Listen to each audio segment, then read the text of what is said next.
Combination of stopping my practices that light me up and not being able to find the flow again. Oh, okay. And how long have you been together before now you moved in? How did it work up until then? 2 years. Yeah. Starting to live with somebody is not an easy thing. Especially if you have your own habits and, like you say, you have your own flow. And then now you have to compromise. Have you talked to him about it? Have you told him, can you kind of... Maybe you guys need sort of like a schedule, structures, like...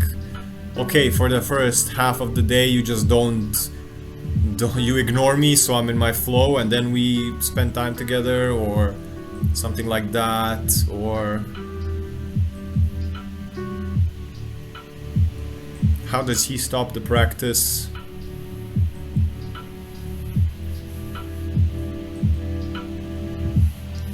I think your suggestion is much needed. Yeah.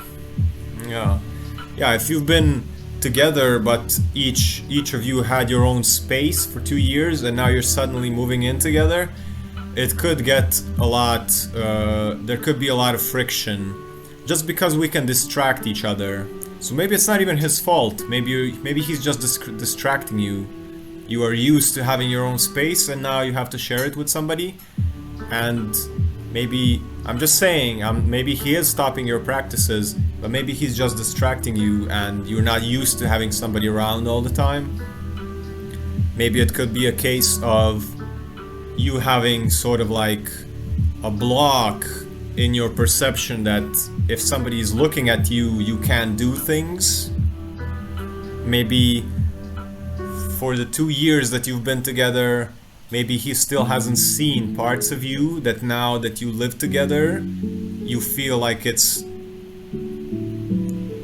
like something is stopping your practice, but maybe you are stopping yourself in a sense that you are afraid that you will show a part of you to him that he hasn't seen yet, and then you stop yourself just at the time when you would maybe, I don't know, let out a sound or go on a tantrum or release energy or dance or cry or scream or whatever it is that you think that he maybe won't accept.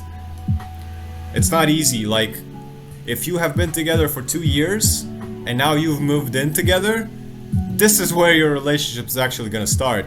This is where you're actually going to get to know him and he's going to get to know you, and this is where the real intimacy starts, and where a lot of things you didn't know about him is going to come out, and a lot of things he didn't know about you are going to have to come out. Otherwise the intimacy is not going to work.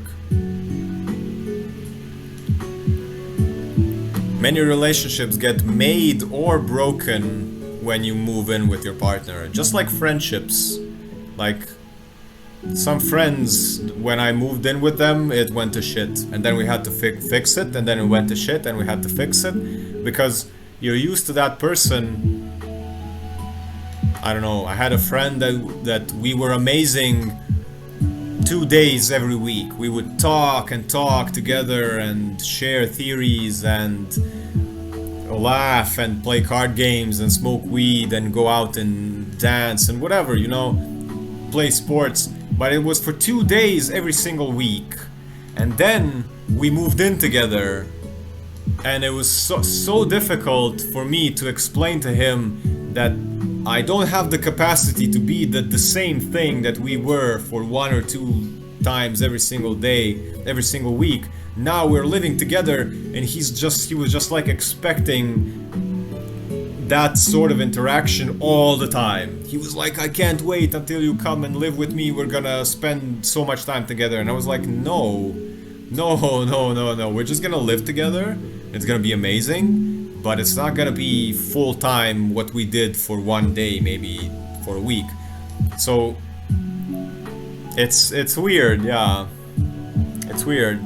So think about all these things. Maybe he actually is stopping you, maybe you're getting on his nerves, but maybe you're having a hard time fully showing who you were all this time, and he is as well, and it's gonna take time to adjust.